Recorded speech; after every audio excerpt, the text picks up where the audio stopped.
Well, good morning, everyone. Good to see everyone. The way Justin made it sound, I didn't know if anybody was back there, but yeah, there's more people than I thought, so that's good. Okay, so I have a message I want to share this morning. It's probably it's what I would say a high level view, and I'm actually excited about it, and partly why I'm excited about it because I think everyone here is actually excited about it and to be a part of it. So. The title of my message is Why Church? Now, if you ever read the book by Gary Miller, he says, his title of his book is Church Matters, right? That's actually a better title, but so I couldn't use that one. So I want to just discuss a little bit. Does church matter and why? So the question I have for you personally, is church important to you? Should it matter to you? And does it matter to you? So as we step back and we think about church, I don't know like what your understanding of history and church is, but if you step back and look at church as from a 30,000 view perspective, and you look at church throughout history,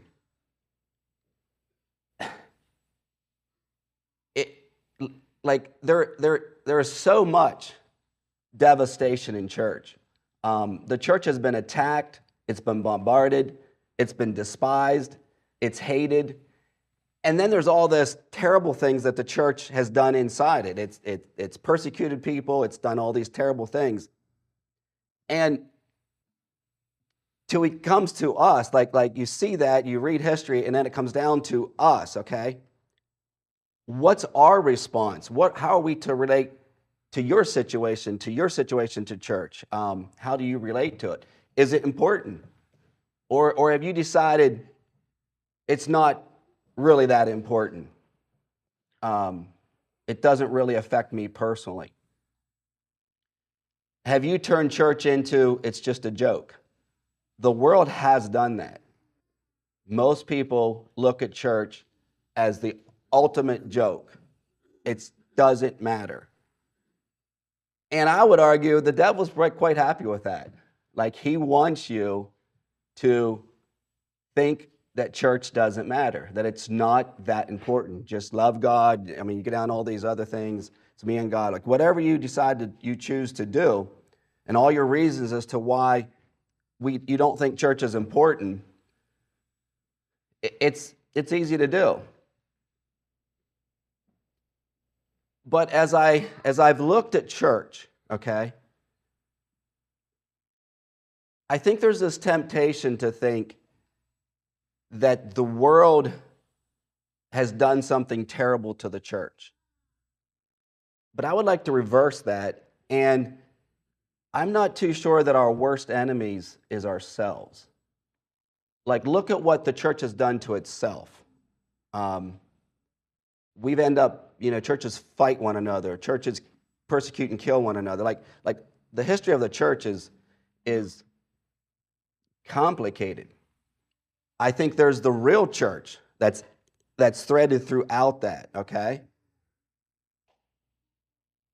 And that's what I want to tap into. And my goal is that I take church in your mind and put it to something that matters, okay? That it leaves this idea. So at CCF, and I say we have a vision here, and I truly mean that. And one of my goals is I want us to reclaim the power of the church, of our understanding of it, of what it means, and why it matters.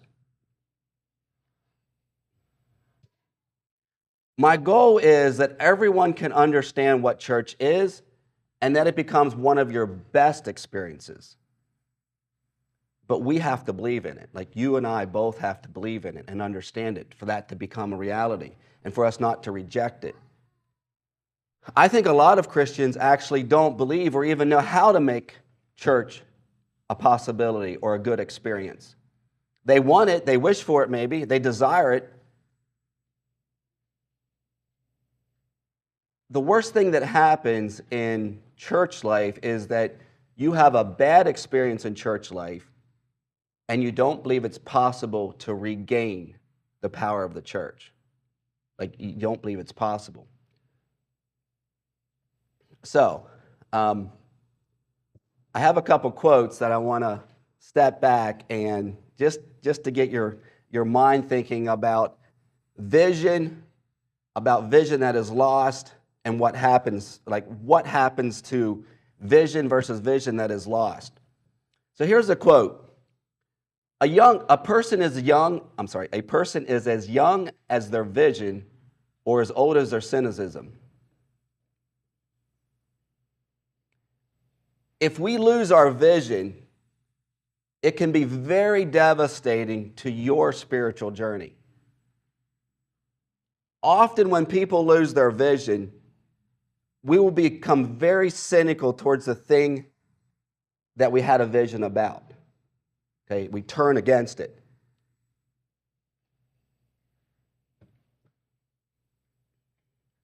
There's nothing so pitiful as a young cynic because he has gone from knowing nothing to believing nothing. And I just want you to think about that. I've often said over the years that the worst thing you can find is an old man that is cynical. They're depressing. But I've actually changed that. There's something worse than an old man that's cynical. It's a young man that is cynical. Why? Because he has a life ahead of him.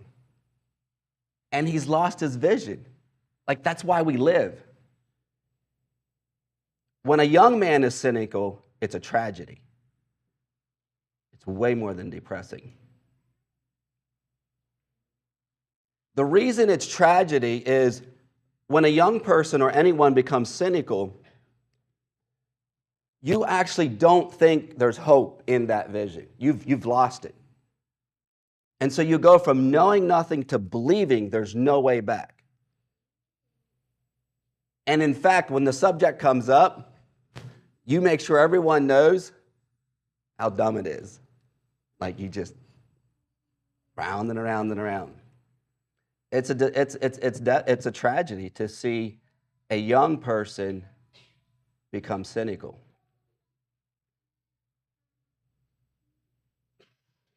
Years wrinkle the skin, but to lose hope wrinkles the soul. I actually think there's a lot of truth in this. When people lose hope, like, it does something inside of us. Like, it wrinkles our soul.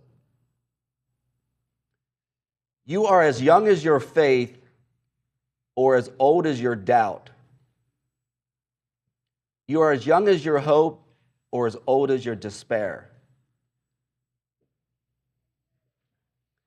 I would say that faith is hope and vision, and doubt is despair and cynicism.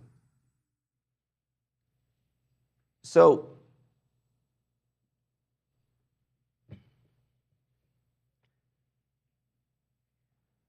the question is,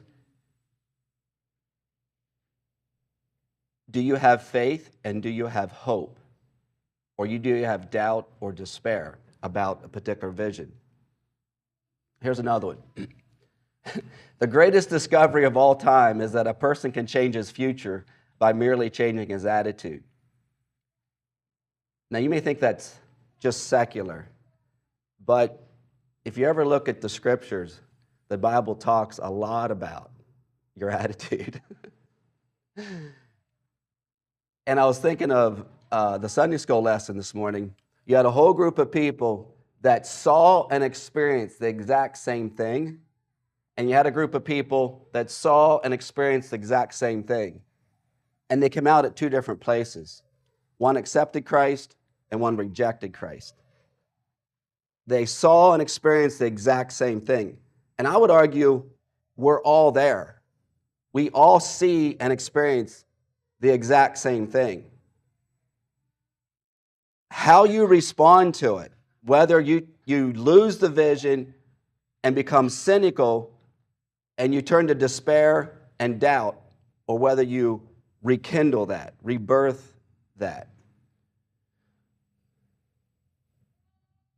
I believe that a cynical person is a bitter person. The hope back is to learn to apply forgiveness to rekindle our hope and vision. It's the way back, and to change the way we think. In Joel 2:28, it says this: in the last days, God says, I will pour out my spirit on all people. Your sons and daughters will prophesy. Your young men will see visions, and your old men will dream dreams. I took liberty to this verse a little bit. But I want you to think about this. When we allow God's Spirit to move among us across all ages, from sons and daughters prophesying, to young men seeing vision, to old men dreaming dreams, do we recognize the power of this verse?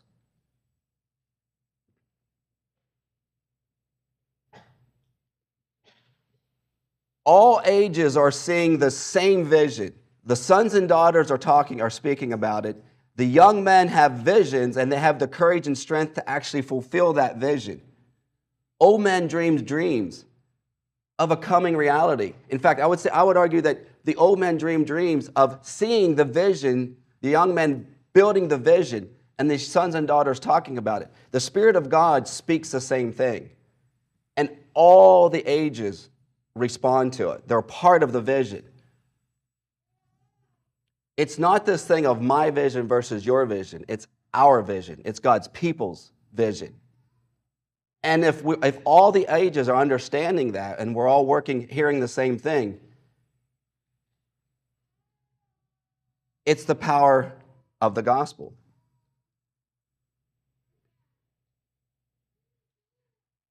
I think it's extremely compelling and rewarding and motivating.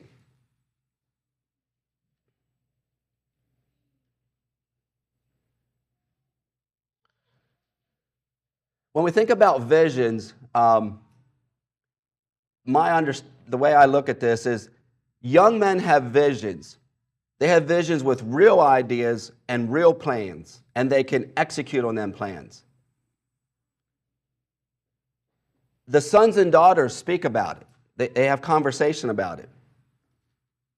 I think that's a powerful thing. And the old men never lose hope.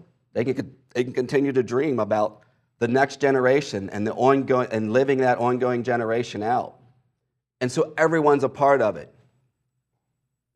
The old men's dreams does not go unplanned and remain uncompleted. In fact, they're built on. That's why every generation can be a part of it.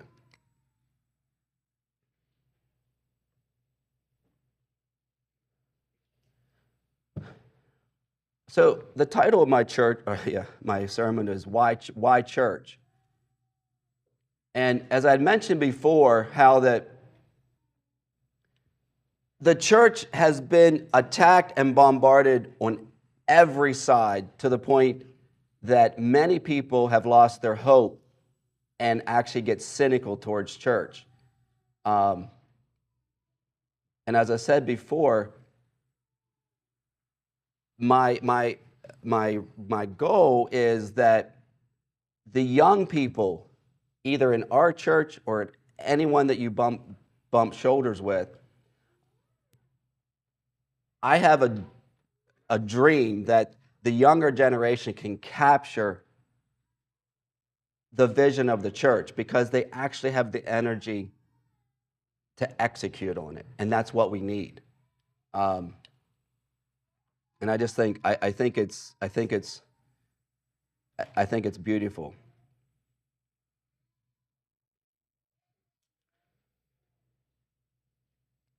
So the question is, what would you say that church is? What is church? What's the purpose of church? And I think I'm sure you guys have an answer to that, but it is where God's kingdom is seen experienced and lived out. It's where we see God working. And the other thing that I think is a part of this thing, and this is, I actually think it's where the church is where God's authority structure actually exists. And this is where everyone has a tendency to get weird, right? You bring authority and everyone goes, whoop, they don't know what to do with it. And I want to try to communicate something that I find it kind of difficult to do, but it's something that, I don't know, a while back I've just really realized is you have people that they want to rebel against authority, right? You have people in the world, you have people in the church. They rebel against authority. But have you ever realized that authority is everywhere? Like everywhere we turn, there's authority. There's authority from your parents. There's authority from people that's older than you, your mom and dad. Just try going down the road like too fast. Like they pop out of everywhere. This authority thing just shows up. You do things the governments don't like. They show up. They're watching. Like all these things. Like if we can learn to understand that in order to thrive, we have to understand how to submit to authority. It's under that we actually thrive. It's not the other way around. We don't thrive outside of that. I don't even know how to say it. We're not designed. Humanity is not designed to thrive outside of that. In fact, I think God made it that you actually perish outside of it. In the world or the church. So learning what authority is and learning what submission is, like it takes a while. Like it takes a journey. But if we can understand that, I think it's one of the keys to success in understanding church. So just another couple thoughts is, and so what is church not? Like, I don't know, you hear people starting churches, and it's like, what is church not? Well, I actually don't think church is just a family. It's way more than that. I don't think church is evangelism. You see people chasing evangelism, and that's the gospel, and they chase everything. They're going to evangelize the world. But they actually don't have much of a church to bring people back to. God designed families to be inside church, inside churches, just like He designed families to be inside nations. I think God instituted the family in creation, like it's one of the structures of society. Okay, it's the fabrics of society. But He established the church, another nation, His kingdom. Another nation, through His kingdom message.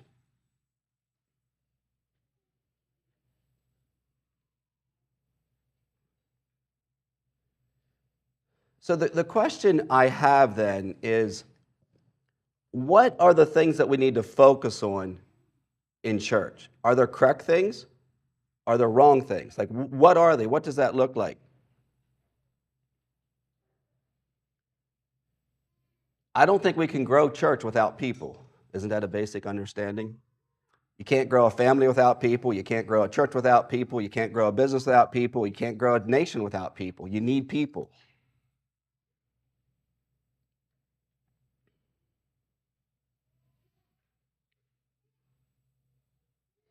So, thinking about leading a church, and as we grow here, one of our ideas is eventually to start another church. So, as you brothers think about starting a church, you're the men with the young vision, okay? The young men with vision. This is how these things work. This is who will be responsible. So my question is, what are the things that you need to think about for us to start another church, to lead a church? I actually think it's really easy to think about the wrong things. I think it's easy to get distracted. And I actually think it's a lot of leaders get distracted. And they end up chasing and doing things that actually doesn't build church. And I don't know, the only way I knew how to explain this thing is we all know parents that have children, right? You see good parents and you see not so good parents. It's always intriguing to me, what did they focus on to make children turn out good versus the one that didn't turn out good? Like, how do you get a hold of those things? What makes that? Church is very similar. You can focus on the wrong thing. And you can have a church, and you can have authority, and you can do all that stuff, but you don't produce what you want. And I would argue it goes back to leadership.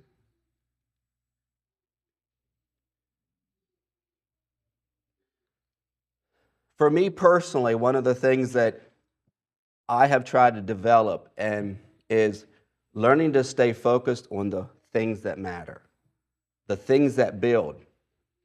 And what's interesting about this is it's not, I don't know how to say this, it's not the details.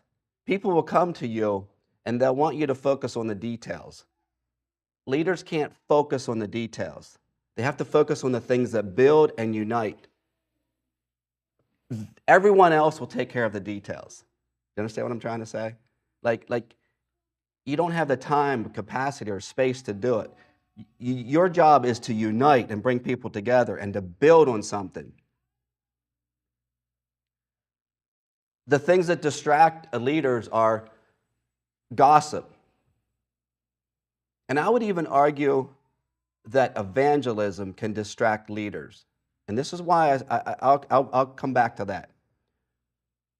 But leaders can get dialed in on evangelism and lose their people. Okay? You can focus on the wrong thing. It's a part of the picture, but it's not the focus. You need to understand that. I've come up with 6 things that I think is important for leaders to focus in on, to understand what you need to focus on to make church healthy.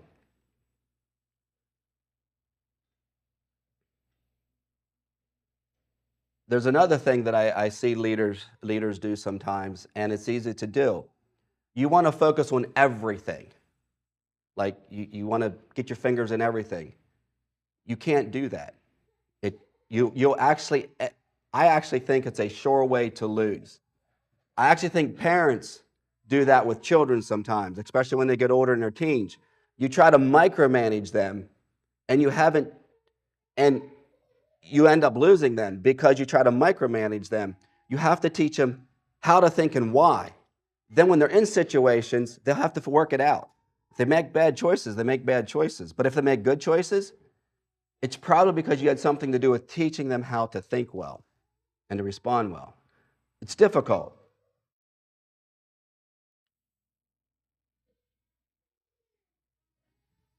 So when we think about leading a church, you have to know what you're leading. You have to know that you're leading a church, right?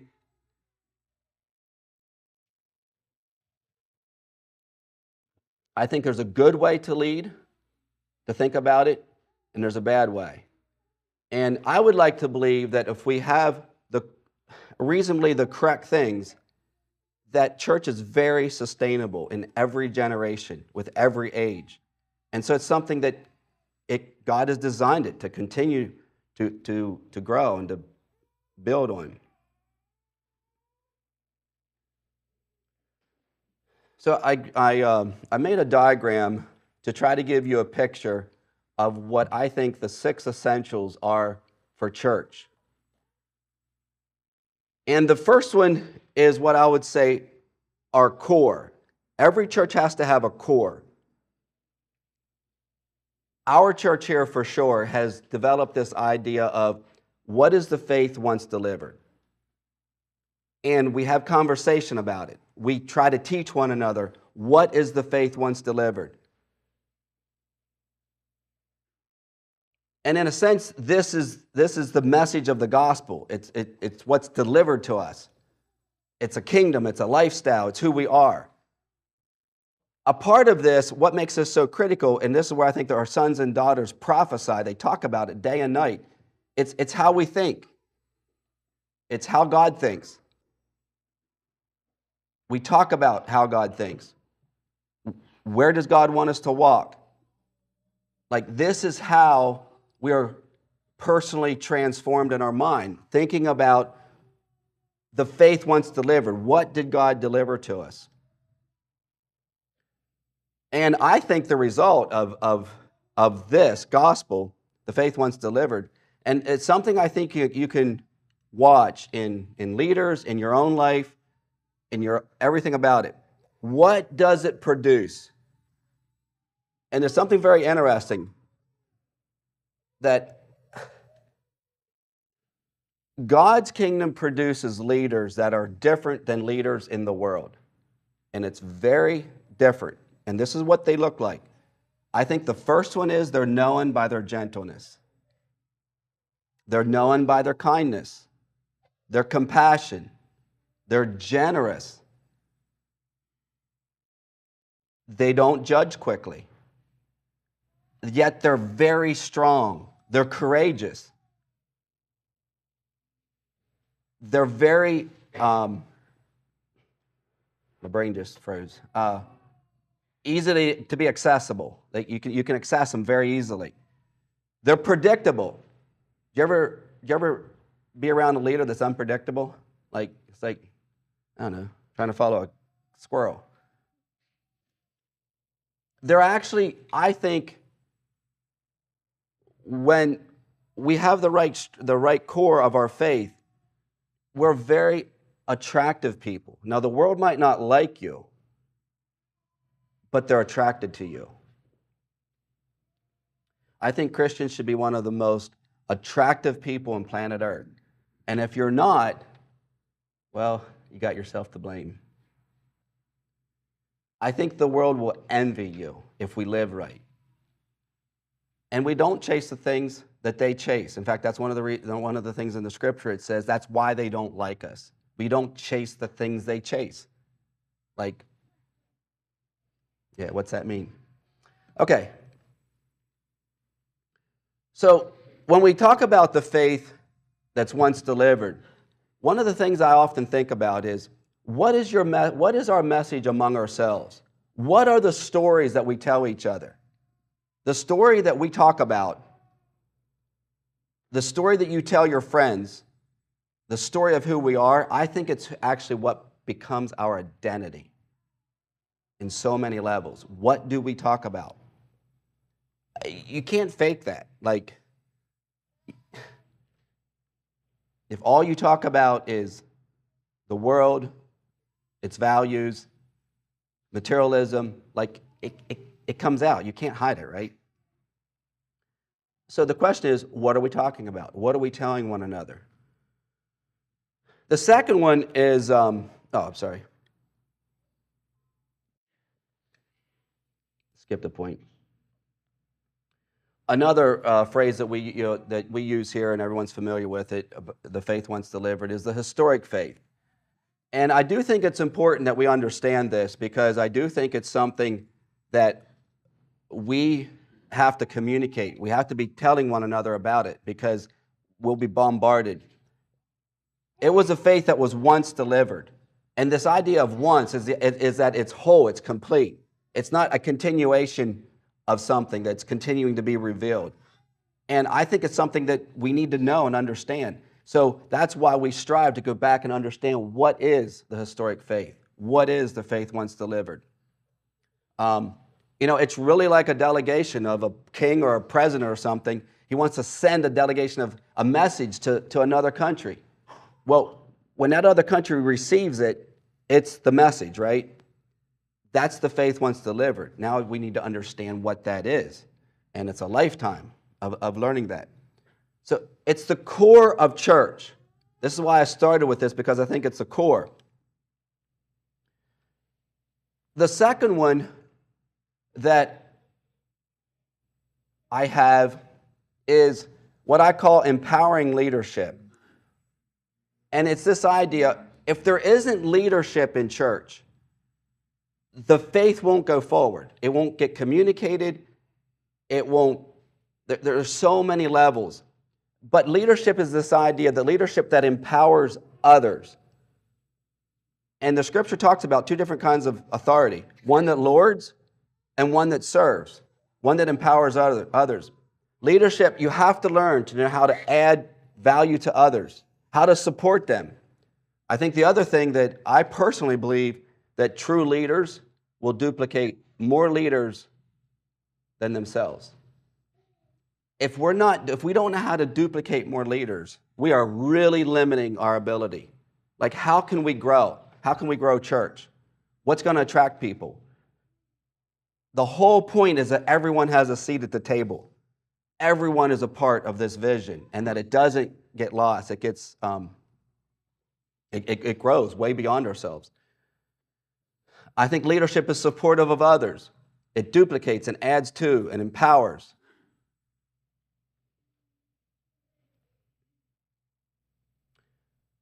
I actually think it's very important to recognize, that every church recognize, and some people don't like this, but church rises and falls on leadership. Just like families, just like nations, church rises and falls on leadership. And I find that a little intimidating. Like, how well we do will determine the success of the next generation. I actually can't think about that too much. It can keep me up at night. So I go back to this thing. What is the story that you tell one another about leadership? Do you trash leadership? Or do you recognize what good leadership is? A lot of churches, and I would argue kingdom movement churches, have taken leadership and they said they've had bad experiences and they've kicked it out the door. And they have this weird relationship with leadership. It's like they have it, they may be ordained, maybe not. It's really strange to communicate. It's like this thing that exists, but they always talk negative about it. How you talk about leadership will actually help you and your family, between your spouses, between how you relate to other people. It's everything. I think it's what helps make you as a father, a mother, a child, all that. Is it something you embrace or you flee from? Do you respect leadership or do you despise it? And you can't fake that. People think they're faking it. It comes out. Like, don't think you're hiding it.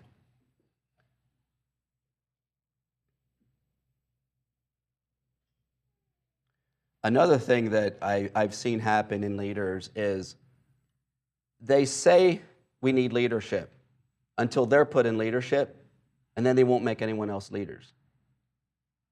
It's a dead giveaway about yourself, not about them, but about yourself.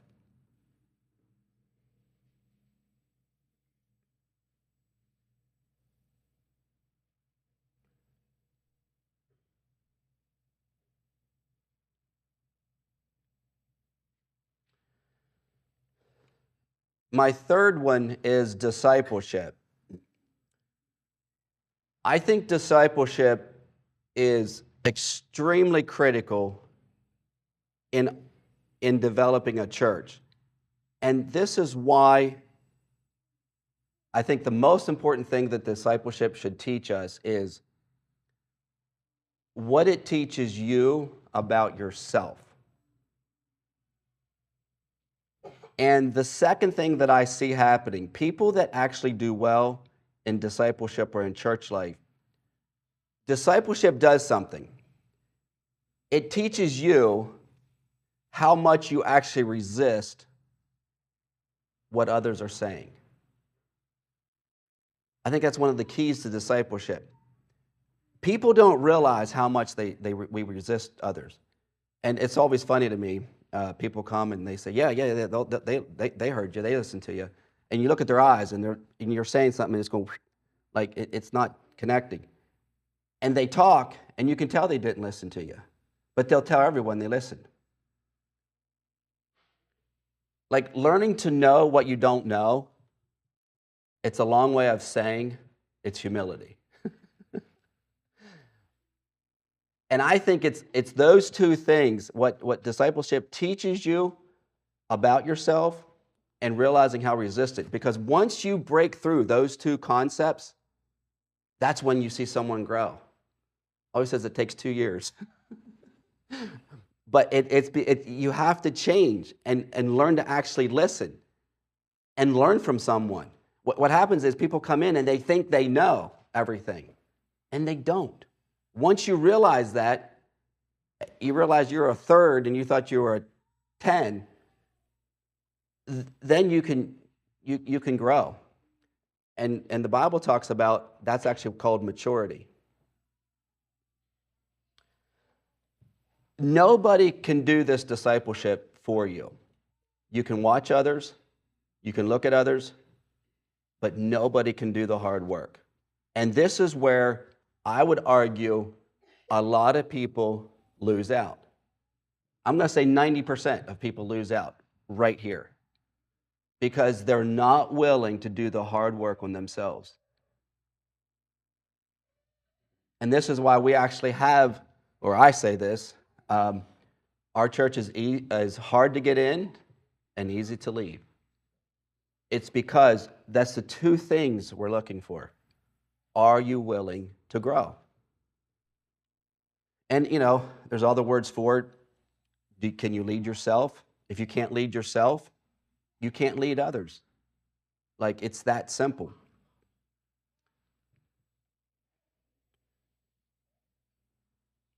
So this is the third thing. And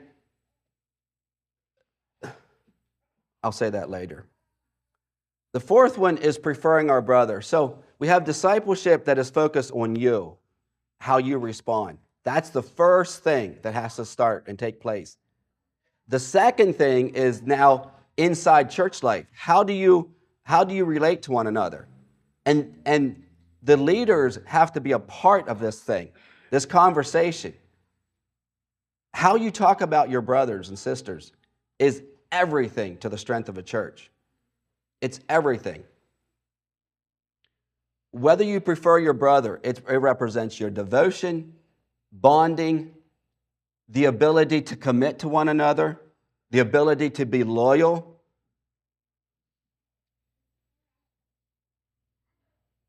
Preferring our brothers and sisters is how you think about your brothers and sisters. It's that simple. The modern way would call it attitude. The spiritual way in the scriptures, it's this thing, do you have humility or do you have arrogance towards each other? And the arrogance is, you're beneath me. You don't know as well as I do. Preferring your brother, you recognize their gifts and strengths, and that's what you talk about.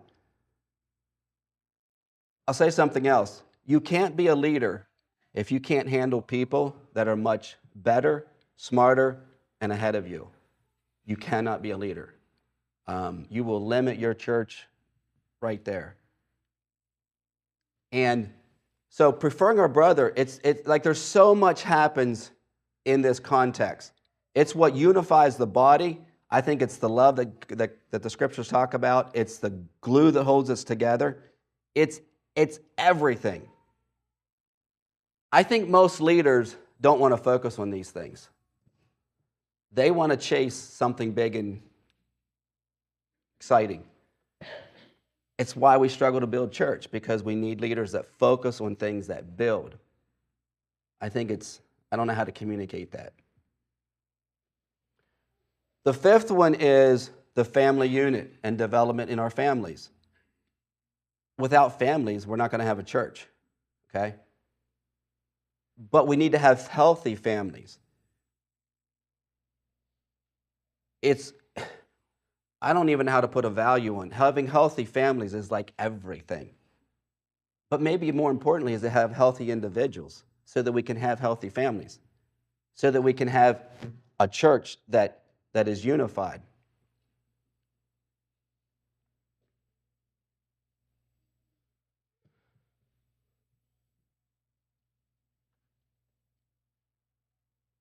And I think we could probably preach whole sermons in each one of these. The last one is evangelism. And so I want to talk about church growth between the family unit and evangelism, because there's two ways to grow church. There's two ways that people are added to the church. It's through inside us having, obviously we have families and we have children. That's one way of doing it. It's a good way of doing it. It's a right way of doing it. The other way is through evangelism. And so if church life is happening and we're building all these building blocks of church, we care about evangelism, but we care about the right things. We don't just have one message that Jesus paid it all. We have all that to take to communicate. And we tell people, come and see. This is the kingdom of God. The church is where the kingdom of God is seen. You come and see it. But it's we know when people come here that it takes all the work of all you guys sacrificing to make this work.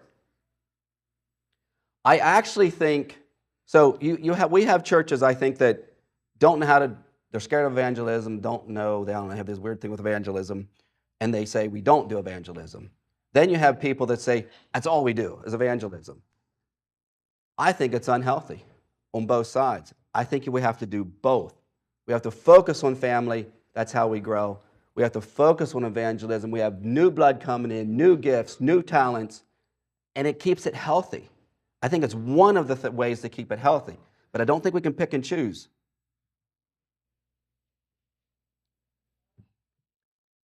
It's also why I think evangelism, we should not reduce it down to children's ministries and feeding the poor. The Bible talks about those kind of ministries as a part of ministries, like to humanity. But those kind of ministries will not particularly produce church growth. You're not going to get it from from children's ministry or from feeding the poor. Seldom will church growth come from that. We actually have to be mature enough, and this is why I think all these other things have to take place, to actually go into the middle class, the average person, the brilliant, whatever, it doesn't matter, and be able to influence the average person. That's who we can build church with. And I think it's important to understand that. Like, what kind of ministries do we have? We can have children's ministry, it's fine. But if that's all your ministry is, you're never going to build a church out of it. If all your ministry is feeding the poor, especially in America, if you go to Honduras, it's something different, but in America, chances of building a church out of that is almost zero. I'll give it 1%. So I actually think some of our problem is that if we have healthy churches, we have healthy individuals preferring one another, we actually have something to attract people to the church.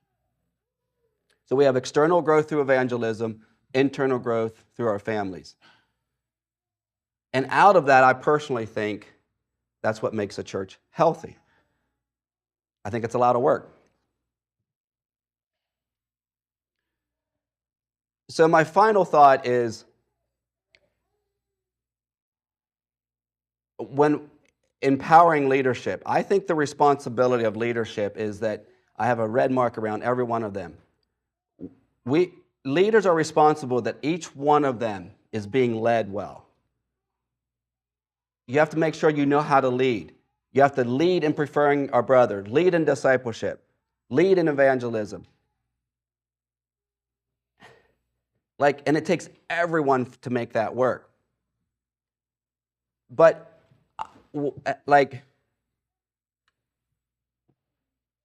I actually think it's the difference between a church that fails or a church that succeeds. I don't think the leader will get that much glory. I really don't, because it's kind of like this. I don't know. when you're raising a young, like I remember Julia and I our family was young, and you're in the thick of diapers and sickness. I don't know what else to say. Like, you're just happy to get home alive after church, you know? Like, all you can see is the work. You know what I'm saying? The reward happens 20 years later, just for all you young families. It truly is rewarding.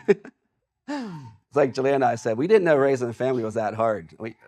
It takes a lot of work. So all you guys getting married, you think it's exciting. Hey, get ready, man. Get your sleeves up, because you're going to have to buckle in. But it's worth it, okay? I actually agree with John C. Maxwell. He says when you're young and people look at your life and everyone thinks you're terrible, he says you're not as bad as people think you are. But when you get older and you see the reward coming in and the multiplication of all that, you're not as good as people think you are. And I think it's actually a good metric to remember. But you have to have a vision. And church life is a little bit like family. You have to have a vision for it and understand what you're up against. The world wants to destroy us. They want to destroy us, but it happens so much from inside us. And that's why I think these building blocks are so critical. I'm not saying it's the only building blocks. I'm not saying there isn't more. But I think these are critical ones that at least we have tried to work on here. And I want each of you to capture that. Take these and build on them. If I'm missing something, I want to know about it.